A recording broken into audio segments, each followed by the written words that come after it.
नमस्कार, जय माता दी। मैं हूँ आपके अपनी लाइफ डिजाइनर जीतू आचार्य। सावन के महीने का तीसरा सोमवार बहुत ही महत्वपूर्ण सोमवार है और इस दिन कुछ खास आपको फायदा मिलने वाला होता है। कहते हैं कि किसी भी घर में अगर कले कलेश होती है तो समस्याएं जो है कभी पीछा नहीं छोड़ती हैं, एक के बाद एक समस्याएं आना शुरू हो जाती हैं। लेकिन इसी बीच समस्याओं के समाधान भी हम आपको बताएंगे। साथ के साथ जो धागा हम हर सोमवार को कहते हैं कि एक तैयार कीजिएगा, और जिस दिन आखिरी धागा तैयार करेंगे उसके बाद आपको एक खास विधि विधान से कुछ पूजा करनी है और साथ के साथ आपने इस धागे का प्रयोग करना है, क्योंकि शादी में आ रही रुकावटें इस धागे से दूर हो सकती हैं। देखिए, एनर्जीज है, आप जैसा सोचेंगे वैसा ही फल मिलता है। कहने को तो बस एक चुटकी राख भी कहते हैं कि काम करने लगती है, वहां आपके भाव होते हैं। लेकिन जब आप किसी भी चीज का प्रयोग, मान लीजिए आप एक चंदन का प्रयोग ही अपने माथे के ऊपर करते हैं, अगर श्रद्धा भाव से करते हैं तो वही चंदन का तिलक आपको एनर्जी देने लगता है। लेकिन आप भाव से नहीं करते हैं तो वही चंदन का तिलक मात्र आपको सिर्फ एक निशान की तरह लगने लगता है।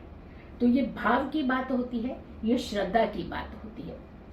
तीसरे सोमवार की बात करते हैं तो जो कि 5 अगस्त को पड़ेगा। लेकिन एक धागा जो तैयार करना है वो कंटिन्यूशन में हर सोमवार को हम तैयार कर रहे हैं।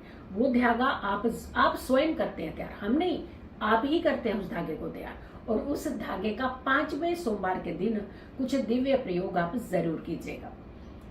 कले कलेश है, घर में किसी भी तरीके का चिड़चिड़ापन है या फिर सफलता हाथ नहीं लगती, तो आप तीसरे सोमवार का व्रत जरूर कीजिए, जो कि 5 तारीख का है, 5 अगस्त का है। धीरे धीरे सावन का महीना समाप्त होने की तरफ हम जा रहे हैं। एक एक दिन बड़ा दिव्य दिन होता है। सावन के महीने का हर दिन बहुत चमत्कारी होता है, तो उसमें सोमवार और भी ज्यादा महत्व रखने वाले होते हैं। सबसे पहले कि अगर हम ये धागे की बात करेंगे, धागा और शहद, ये दोनों चीजों का आपने इस्तेमाल करना है इस बार धागा बनाने में। लेकिन अगर हम बात कर रहे हैं कि इस धागे को बनाने के टाइम पे कुछ खास मंत्र का भी प्रयोग किया जाएगा। योग की बात करते हैं कि इस बार कौन से योग बन रहे हैं। तीसरे सोमवार के दिन व्याति योग बन रहा है और साथ के साथ शुक्ल पक्ष यहां से शुरू हो रहा है। श्रावण का ये जो तीसरा सोमवार होगा ये अश्लेषा नक्षत्र में पड़ेगा, और अश्लेषा नक्षत्र के स्वामी होते हैं बुध। और बुध भी कहते हैं कि जिनकी जिंदगी में अच्छा प्रभाव डालते हैं तो उन्हें धन ही धन देने लगते हैं, अच्छी वाणी देने लगते हैं, अच्छी समझ देने लगते हैं। लेकिन बुध जिनकी कुंडली में कहीं ना कहीं थोड़े से अस्त व्यस्त सिचुएशन में होते हैं या फिर डेबिलिएटेड होते हैं, तो वहां उनके ऊपर प्रभाव जो है वो अच्छा नहीं डालते हैं। अगर हम सोमवार की बात करते हैं तो सोमवार खास करके ये सोमवार सफलता दिलाने वाला होगा, घर की कले कलेश खत्म करने वाला होगा, कर्ज मुक्ति का होगा। यानी कि कितनी बार हम लोग ज्यादातर इसी चीजों से परेशान होते हैं कि हमने किसी का कुछ देने हैं धन, यानी धन ले लिया हम चुका नहीं पाए, तो कर्ज जो है ना ये कहीं ना कहीं आपको बोझ के नीचे दबा देता है, निकलने का रास्ता नहीं देता है, आपके लिए स्ट्रेस और एंजाइटी बहुत ज्यादा कर देता है। तो ऐसे टाइम पे कर्ज से बचने का जो रास्ता है वो आपको इन सोमवारों के बीच में ही मिल सकता है। ये सावन के जो सोमवार है या सावन का हर दिन है, भगवान भोलेनाथ की भक्ति में बस लीन हो जाइए और आपकी समस्याओं के समाधान भगवान भोलेनाथ निकाल ही देते हैं। भक्ति में ही शक्ति है, तो शक्ति अगर आप पाना चाहते हैं तो भक्ति जरूर कीजिए। पारिवारिक कले कलेश से कोई भी इंसान तरक्की की तरफ नहीं बढ़ पाता है। यानी किसी भी कार्य को आपने करने के लिए जाना है और झगड़ा करके अगर आप उस घर से निकलते हैं किसी भी काम को करने के लिए, तो तरक्की कहाँ चूमेगी आपके कदम। आप तो उसी स्ट्रेस में, उसी एंजाइटी में ही रहेंगे, कार्य की तरफ ध्यान ही नहीं दे पाएंगे, उलझते हुए जाएंगे और उलझ करके चले आएंगे। तो यानी कहने का मतलब यह है कि रास्ता नहीं मिलता है। जिन लोगों में कलेश ज्यादा होता है, जिस घर में कलेश ज्यादा होती है, उस घर में सुख आने से पहले 1000 बार सोचते हैं।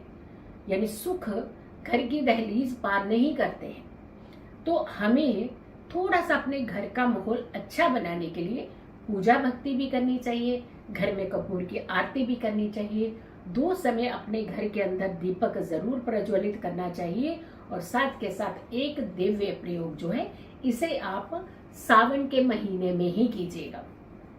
सोमवार का दिन है, इससे अच्छा योग और संयोग कहाँ मिलेगा। सोमवार का दिन है, कहते हैं सोमवार को किया हुआ जल अभिषेक, भगवान शिव का जल अभिषेक वैसे भी बहुत उत्तम होता है, लेकिन सोमवार उनके प्रिय दिन होते हैं, और वो भी श्रावण के महीने में पड़ने वाले सोमवार और शुभ नक्षत्रों में पड़ने वाले सोमवार बहुत ही अच्छा योग और संयोग बनाते हैं आपके जीवन में सफलता लाने के।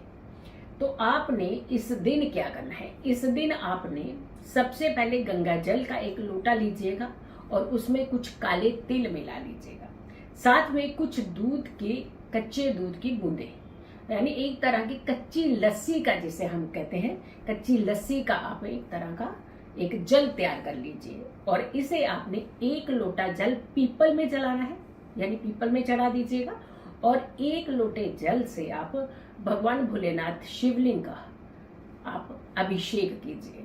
अभिषेक करते समय ओम नमः शिवाय मंत्रों की जाप, पंचाक्षरी ये मंत्र जो होता है ये बहुत दिव्य होता है। दिव्य आपके शक्तियां प्रदान करने वाला होता है, आपके अंदर संतुलन लेकर के आता है, आपके जीवन के अंदर धैर्य लाता है। तो पंचाक्षरी मंत्र का जाप आप कीजिए, और साथ के साथ इस कच्ची लस्सी से आप भगवान भोलेनाथ का अभिषेक कीजिएगा। तो ये तो हो गया अभिषेक, इससे आपकी मनोकामनाएं भी पूर्ण होंगी, और साथ के साथ आपको कर्ज से मुक्ति भी मिलेगी, कोई ना कोई रास्ता आपके जीवन में जरूर बनेगा। इसके अलावा आपके घर का क्लेश दूर होगा। और बेल पत्र और दूर्वा, और साथ के साथ चंदन, ये 3 चीजें भगवान भोलेनाथ को जरूर अर्पित कीजिएगा। इस दिन अगर आप व्रत कर रहे हैं बहुत अच्छी बात है, अगर व्रत नहीं कर रहे हैं तो कथा जरूर करनी चाहिए या सुननी चाहिए। श्रवण करना बहुत उत्तम माना जाता है, बहुत अच्छा माना जाता है, बहुत शुभ माना जाता है, तो आप कथा सुन भी सकते हैं। दोनों समय अपने घरों में दीपक जरूर प्रज्वलित कीजिएगा, व्रत कीजिएगा, व्रत के नियमों का पालन कीजिएगा, भगवान की भक्ति में लीन हो जाएगा। अब आता है धागे की बात करते हैं कि धागा आपने कैसे तैयार करना है, क्योंकि आप ऑलरेडी 2 धागे तैयार कर चुके हैं, ये तीसरा सोमवार है, तो तीसरे सोमवार में आपने तीसरा धागा तैयार करना है। आपने धागा लेना है, उसमें 7 गांठे 7 नॉट लगा देने हैं, हर नॉट के ऊपर शहद लगाना है, और उसके बाद शहद लगाने के बाद आपने पीला चंदन का तिलक लगाना, यानी हर धागे के नॉट के ऊपर, गांठ के ऊपर 7 गांठे लगानी है, 7 गांठों के ऊपर आपने शहद लगाना है 1-1 करके, और उसके साथ आपने 7 गांठों के ऊपर ही आपने हल्दी का तिलक भी लगाना है, पीले चंदन का तिलक जरूर लगाना है। तो जब शहद और पीले चंदन का आप तिलक लगा लेंगे, उसको सामने रख करके धागे को 108 बार ओम नमः शिवाय मंत्र का जाप कीजिए। जहां आपने पहले 2 धागे रखे हैं, इस तीसरे धागे को भी रख दीजिए। अब ये धागा कितना होना चाहिए, धागा आपके सर से लेकर के पैर तक के साइज का होना चाहिए। तो आप ध्यान रखिएगा, कोई भी धागा जो पैर को छुआ दिया है आपने, उसे नहीं आप पूजा स्थान पर रखिएगा। आप अगर चाहे तो किसी से भी आप दूर से लेकर के एक साइज, अप्रोक्सीमेटली साइज जो होता है वो आप ले सकते हैं, यानी पैर ना छुआइएगा, पैर के साथ नहीं छूना चाहिए धागा। उस धागे को आपने पूजा भक्ति करके, उसके नॉट बना करके, उसमें शहद और आपने पीला चंदन लगा करके उसे आपने पूजा स्थान पर रख देना है।